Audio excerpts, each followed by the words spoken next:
1월 소매 판매가 전월 대비 0.83% 감소하는 것으로 집계가 됐습니다. 시장 컨센이 0.1% 정도 줄어들 것으로 봤는데 그보다 크게 대폭 하회해서 집계가 됐고요. 이러다 보니까 미국의 경기가 호조세를 보이던 강한 흐름이 아닐 수 있다라는 의심을 받게 된 1월 소매 판매라고 정리를 할 수가 있습니다. 더욱이 제가 따로 수정하고 있는 이 수정되고 있는 부분이 지난 2개월 보시게 되면 큰 폭으로 하향 수정이 되었습니다. 이 계절 조정된 부분 여기를 보시면 되겠죠?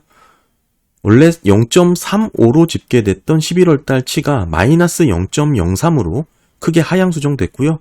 12월 달도 마찬가지로 0.55에서 0.4로 하향 수정됐습니다. 이렇게 소매 판매가 2개월치 비교적 큰 폭으로 하향 수정이 되면서 4분기 GDP 개정에 대한 부분까지 흔들리는 그런 모습이 나오고 있고요. 게다가 변동성이 큰 자동차라든지 부품, 휘발유 등을 제외한 이 컨트롤 그룹을 보시게 되면 실제 소비가 어땠는지 볼 수가 있습니다. 마이너스 0.52로 기록이 됐죠. 소비가 줄어들었다는 것이고 실제 돈을 쓰지 않았다라는 뜻입니다. 소매 판매는 집계가 재화, 즉 제품 중심으로 구성이 되어 있습니다. 일부 서비스가 있긴 하지만 비중이 크지 않기 때문에 서비스에 대한 매출은 그렇게 많이 잡히지는 않고요. 전반적으로 이 제조업, 제품 재화단에서의 소비가 어땠는지 이런 중심으로 보시면 좋을 것 같고 12월 달까지만 하더라도 어느 정도 반등하는 듯한 소매 판매 모습이 나왔기 때문에 이후 제조업의 회복 압력으로 이어질 수 있는지를 잘 체크해야 된다라고 말씀을 드렸죠. 근데 1월 소매 판매는 그런 흐름을 꺾어버리는 모습이 집계가 됐고 이게 조금 더 나가다 보면 ISM PMI 제조업 지수의 회복 여부와 연결이 되기 때문에 매우 중요하게 확인을 해야 되는 경제 지표 중에 하나입니다. 계속해서 소매 판매가 뜨겁게 나온다면 특히 컨트롤군의 중가가 두드러지게 증가하는 것으로 이어진다면 제조업의 생산 경기에 적지 않은 영향을 미칠 수 있기 때문에 그런데 그런 의미에서 1월 소매 판매가 상당히 중요한 역할을 했는데 이게 실제 미국의 경기를 어느 정도 이렇게 보여주지 않았나 이렇게 생각을 하고요. 데이터가 수정이 된 이후의 소매 판매 증감률입니다. 이번 달에 마이너스 0.83%로 집계가 됐죠. 이때 보시면 7개월 동안 계속 상승하는 모습이 나와서 이제 소매 판매도 반등을 한다 이런 모습이 나온 것이죠. 그러면서 미국의 경기, 소비가 여전히 회복된다 뭐 이렇게 봤었는데 이게 감소를 했고 지난 두 달 11월, 12월 달 소비 시즌에 맞춰서 반등을 했습니다. 그러다 이번에 재차 큰 폭으로 하락을 했는데 전체적인 추이를 보시게 되면 소매 판매 증감률이 계속해서 줄어들고 있는 것으로 이번엔 뚜렷하게 해석이 되겠죠. 경기 호조, 경기가 좋았던 거 아니냐 이런 부분에 있어서 의심을 들게 하는 그런 1월 소매 판매다라고 볼 수가 있습니다. 이게 잠시 흔들리는 정도로 보기에는 이제는 그 추세 흐름이 확실하게 굳혀지는 모습이라고 봐야 될 것 같고요. 뭐 조금 더 지켜봐야 뭐 정확하겠지만 이게 이제 2월달 ISM PMI까지 이어지면서 제조업 전반의 경기가 회복되는 모습으로 해석되기에는 1월 소매 판매가 현저하게 좀 나쁘게 나왔다 뭐 이렇게 말씀드릴 수 있습니다. 1월 소매 판매 같은 경우는 사실상 계절 조정과 계절 조정되지 않은 부분의 차이가 눈여겨봐야 되는데요. 이 차트를 제가 많이 보여드렸었죠. 이 빨간색이 계절 조정되기 전이고 파란색이 계절 조정된 흐름입니다. 우리가 계절 조정이 된 소매 판매를 보게 되는데 대부분 소비가 11월, 12월 달 집중돼서 나타나잖아요. 그러니까 이런 집중되는 효과를 없애기 위해서 계절 조정을 쓰는 거죠. 그런데 문제는 최근 몇 년 사이 이 계절 조정의 간극이 점차 줄어들고 있는 것으로 나온 겁니다. 12월과 1월 사이의 간극이 보시는 것처럼 점차 줄어들고 있는 것이죠. 이런 그림입니다. 절대 폭이 있긴 하지만 간극이 계속해서 좁혀지고 있다는 것인데 이게 어떤 의미냐면 계절 조정은 과거 데이터를 기반으로 계절 전환기를 적용을 하고 있는데 이게 좁혀지고 있는 양상을 제대로 반응을 못하는 것이죠. 그렇게 되면 이런 모습 1월 계절 조정을 한 부분과 안 한 거의 차이가 뭐 두드러지게 이렇게 나타날 수밖에 없는 것이죠. 따라서 정리해서 말씀드리면 지금 1월 소매 판매 마이너스 0.83 MOM으로 집계가 된 부분이 사실은 이거보다 더 나빴을 가능성이 있다. 이 부분을 좀 우리가 염두를 해야 된다. 이 얘기를 좀 드리는 거고요. 컨트롤군의 소매 판매 이게 지난달이잖아요. 보시게 되면 컨트롤군도 계정이 조금 하향 수정이 됐습니다. 직전 달에도 그렇고 결국에는 소매 판매의 하향 수정된 부분 등을 종합해서 놓고 봤을 때 2월 28일 지난 4분기 GDP의 수정치가 발표가 될 텐데 이게 하향될 가능성이 상당히 높아 보이죠. 개인 소비가 과거 생각만큼 강하다 이렇게 보기 어려울 정도로 하향 수정이 됐다라고 봐야 될 것 같고요.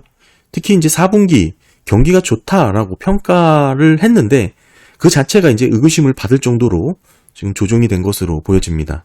한마디로 28일 4분기 GDP가 수정치가 하향될 가능성이 상당히 높아진 그런 1월 소매 판매다 이렇게 봐야 될 것 같습니다. 일관된 반응을 보이지 않는 시장이 있죠. 주식시장이 그렇습니다. 현재 소비가 좋으면 경기 침체 우려가 없다 그러면서 상승을 하고 또 소비가 안 좋으면 물가가 잡혀서 금리가 내릴 것이다. 뭐 이런 기대로 또 상승을 하고 상당히 합리적인 시장이라고 평가하기 어렵겠죠. 그에 비해 채권 시장은 어느 정도 쏠림은 있지만 그래도 방향성에 있어서는 대체적으로 경제지표와 일관된 움직임을 나타내고 있습니다. 그런 측면에서 채권 투자가 오히려 더 쉽다. 예전에도 한번 말씀드렸지만 투자에 대한 난이도 측면에서 보면 제일 어려운 게 우리나라 주식입니다. 실제 공개된 자료라든지 정보의 접근성을 놓고 봤을 때 특히 더 그렇고요. 미국 증시 투자가 오히려 더 쉽다라고 인정하시는 분들이 많잖아요. 같은 논리입니다. 합리적으로 시장이 움직인다라는 거 그 자체가 큰 투자자에 있어서 메리트인데 같은 데이터를 놓고 나쁘게 나오면 좋게 해석하고 좋게 나오면 또 좋게 해석하는 합리적이지 않은 시장인 장기적으로 오랫동안 지속되기는 어려운 상황이라고 보여지고요. 네, 그리고 어제는 주택시장 지수 NAHB의 주택시장 지수가 업데이트가 됐습니다. 48로 집계가 됐고 직전 달이 44였습니다. 여기 높았다가 쭉 떨어졌죠. 그리고 뭐 여기 바닥에서 변동성을 좀 보이는 구간이고요. 이 48의 위치는 보시는 것처럼 역사적으로 봤을 때도 현저히 낮은 수준이고요. 특히나 더 중요한 부분은 이 부분이죠. 주택시장 지수는 사실 경기 전반에 미치는 파급 효과가 상당히 큽니다. 주택 부동산 시장 자체의 규모도 그렇지만 파생된 산업이 너무나 많기 때문에 경기에 미치는 영향은 상당합니다. 그런 측면에서 17개월 정도의 시차를 두고 주택시장 지수와 실업률은 상관관계를 보이죠.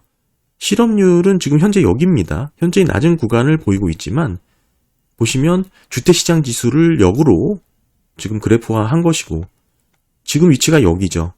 반등을 했다고 하지만 여기서 여기입니다. 아직 이 하락분이 실업률에 반영이 안 된 것이고 이게 지금 17개월 시차를 두고 떨어질 것이니까 결국 24년도 실업률의 급격한 상승을 예측해 볼 수 있는 게 주택시장 지수다. 뭐 이렇게 봐야 될 것 같고요. 지난달보다는 높아졌지만 지금 높아진 위치가 여기고 뚝 떨어져 있는 바닥권에서 등락을 보이면서 박스권을 유지하고 있는 상황이다. 더 중요한 것은 실업률과의 상관관계인데 보시면 아직 17개월 시차를 두고 반영되지 않은 부분, 결국 실업률이 급격하게 상승할 수 있는 우려가 상당히 높다. 뭐 이렇게 정리를 해야 될 것 같습니다. 오늘은 소매 판매 관련된 부분, 주택 시장 지수까지 살펴봤고요. 소매 판매 특별히 더 주의할 점은 이게 판매량, 매출만 집계된 게 아닙니다. 상품 가격의 변화까지 혼재되어서 집계가 된 것입니다. 이 얘기는 인플레이션이 반영된 매출이라는 것이죠. 그러니까 명목 매출입니다. 이게 한마디로 물가 비용이 높아져서 그게 높아진 판매 단가가 이 정도 나왔다라는 것은 실제 판매량으로만 놓고 봤을 때는 현격하게 더 떨어질 수 있다. 이렇게 봐야 되는 것이고요. 덧붙여서 설명을 좀 더 드리면 소매 판매는 감을 갖고 이해를 하시면 좋은데 미국 경제의 70%를 차지한 게 소비잖아요. 이게 뭐 100% 소매 판매에서 결정된다 이렇게 보시면 안 되고요. 특별히 소매 판매는 이 소비 지출에서 백화점, 주유소 이런 재화 상품 중심으로 집계를 하는 거고 뭐 일부 레스토랑도 있습니다만 비중이 미비하다고 서비스 항목 미비하다라고 말씀드렸죠. 따라서 전체 소비 시장이 70% 있는데 70% 중에서 3분의 1 정도를 차지하는 뭐 그런 뭐 제품이라든지 재화, 상품의 소비 추이다. 뭐 이렇게 정리를 하시면 좋을 것 같습니다. 아까도 말씀드렸다시피 판매량과 가격이 혼재돼서 나타난 매출이라는 거. 따라서 가격이 높아진 만큼 이 매출도 높아질 수 있다는 것이죠. 인플레이션이 높기 때문에 그런 것인데 이게 실제 판매량의 변화냐 이렇게만 볼 수 없다라는 뜻이죠. 역으로 말씀드리면 물건값이 높아졌기 때문에 이렇게 매출이 잡혔는데 따지고 보면 실제 판매된 건, 실제 소비된 건 더 우리가 보는 것보다 나빠질 수 있다. 이 점을 염두해야 된다는 것이고 더 나아가서 계절 조정에 대한 부분도 아까 말씀을 드렸죠. 점차 시간이 지나면서 이 간극이 좁혀지고 있기 때문에 과거처럼 11월, 12월 소비가 집중됐던 패턴이 1월 달에도 이 간극이 점차 줄어들고 있어요. 그럼에도 계절 조정은 과거 계절 조정 7을 적용하고 있기 때문에 그 간극 차이가 있을 수 있는데, 그런 부분을 놓고 봤을 때 이번 1월 달 소매 판매는 생각보다 더 안 좋은 것으로 우리가 생각해 볼 수 있는 여지도 있다. 이렇게 정리를 할 수 있을 것 같습니다. 네, 감사합니다.